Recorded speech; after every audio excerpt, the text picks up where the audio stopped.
The mirror doesn't lie. That's what my late wife used to say, and God, how I wish it did. The brown spots started small, tiny freckles on my hands that I barely noticed while shaving each morning. But spots, they're like lies. They grow, they multiply. They take over everything you thought you knew about yourself. I was 73 when I first heard the term graveyard spots. The young nurse at my doctor's office whispered it to another nurse, thinking I couldn't hear. "Look at those graveyard spots on his hands," she said, her voice carrying that mix of pity and disgust I'd grown accustomed to. Graveyard spots. As if my hands were already buried 6 feet under. As if death was seeping through my skin for everyone to see. Do you know what it feels like to become invisible at 75? Not the peaceful kind of invisible, the shameful kind. People stopped shaking my hands. Cashiers would place my change on the counter rather than risk touching those spotted, weathered fingers. My own grandchildren would hesitate before hugging me, their young eyes fixated on the dark patches spreading across my arms like some kind of plague. I started wearing long sleeves in July. Long sleeves in the suffocating heat of summer because I couldn't bear another stranger's stare. I stopped going to church. Stopped playing cards with the boys at the community center. What's the point of living when you feel like death is already claiming you piece by piece? The worst part wasn't it was the mirror in my bathroom, that unforgiving piece of glass that greeted me every morning. Each day those spots seemed darker, larger, more numerous. I'd stand there counting them like rosary beads, each one a reminder that time was running out. My hands looked like an old map, a topography of decay that told the story of a man who'd lived too long.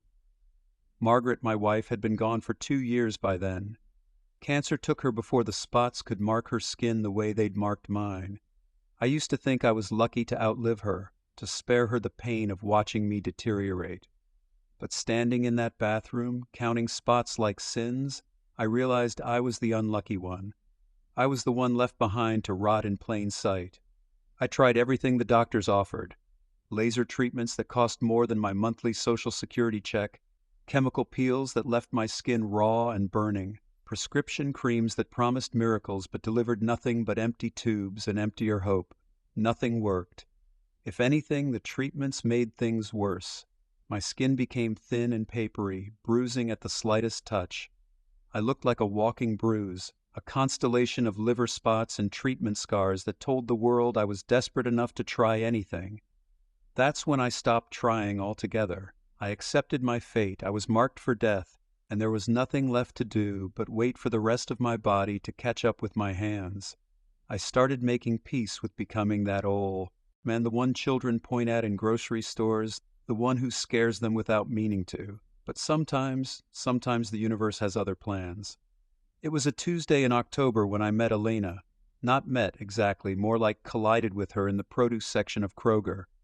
I was reaching for apples with my spotted hands when she grabbed my wrist. Not gently, firmly, with purpose. "Excuse me," she said, her voice carrying the faintest trace of an accent I couldn't place. "But what happened to your hands?" I yanked my arm back, ready to mumble an apology and shuffle away. But something in her eyes stopped me. Not pity, not disgust. Curiosity. Professional curiosity. "Age spots," I said, my voice coming out rougher than intended. "Nothing to be done about them." She laughed, actually laughed. "Age spots? Is that what they told you?" She was maybe 60 with silver hair pulled back and hands that looked like they'd known honest work. "My name is Elena. I'm from Ukraine. Was a dermatologist there for 37 years before coming to America. May I look?" I should have walked away. Should have told her I wasn't interested in another expensive treatment or false hope. But something about the way she'd laughed, not at me, but at the situation, made me extend my hands like a child showing his mother a scraped knee. She examined my hands under the harsh fluorescent lights of the grocery store, turning them over, running her fingers along the spots with clinical eye, interest. Other shoppers walked around us, but I barely noticed. For the first time in months, someone was looking at my hands without flinching. "These are not just age spots," she said finally. "Some, yes, but many are seborrheic keratoses. And this is melasma from sun damage. Very different conditions, very different treatments." She reached into her purse and pulled out a small notebook, the kind doctors used to carry before everything went digital. "I want to tell you something," she said, writing quickly. "In Ukraine, we didn't have all the fancy laser machines. We didn't have expensive creams. We had plants. We had knowledge passed down from babusha to babusha, grandmother to grandmother. What I'm going to tell you, it works, but you must be patient." She tore the page from her notebook and handed it to me. Written in careful English were 3 items: raw potato, apple cider vinegar, and something called milk thistle oil. "Every morning," she said, "you slice the potato, raw. You rub it on the spots for 5 minutes. Every evening, you mix 1 part apple cider vinegar with 2 parts water. You dab it on with cotton. Before bed, you massage the milk thistle oil into your hands. Every day for 3 months. No skipping, no shortcuts." I stared at the paper like she'd handed me a treasure map. "That's it? Potatoes and vinegar?" "That's it," she said. "But you must believe it will work. Your skin, it remembers how to heal. You just have to remind it." I went home that day with 3 potatoes, a bottle of apple cider vinegar, and milk thistle oil I ordered online. I felt foolish. A 75-year-old man putting vegetables on his hands like some kind of folk remedy witch doctor. But what did I have to lose? Dignity? I'd lost that months ago. The first week, nothing happened. The spots remained as dark and numerous as ever. I rubbed potato slices on my hands every morning, the cool, starchy juice leaving my skin sticky and strange. The vinegar burned at first, a sharp, acidic sting that made me question Elena's advice. But I kept going. By the second week, something changed. Not the spots, not yet, but the skin around them. It felt softer, more alive. The papery texture from all those failed treatments was disappearing, replaced by skin that felt like it remembered being young. The third week brought the first real change. One of the smaller spots on my left hand. It was lighter, barely noticeable, but lighter. I stood in my bathroom, holding my hand up to the light, wondering if I was imagining things. But no, it was definitely fading. That's when I started to believe, not just in Elena's remedy, but in something I'd forgotten existed. Hope. I documented everything. Took pictures with my old flip phone, though the quality was terrible. Measured the spots with a ruler I found in Margaret's old sewing kit. Wrote notes in the margins of newspapers because I'd never kept a journal before. By the end of the first month, 3 of the smaller spots had faded significantly. By the end of the second month, even the larger ones were beginning to lighten. People started noticing. The pharmacist who'd grown accustomed to my monthly visits for prescription creams commented on how much better my hands looked. The mailman, who'd known me for 15 years, actually shook my hand instead of just waving. Small things. But when you've been invisible for so long, small things feel like miracles. 3 months later, I went back to Kroger. Not for groceries, for Elena. I'd been going every Tuesday for weeks, hoping to find her in the produce section.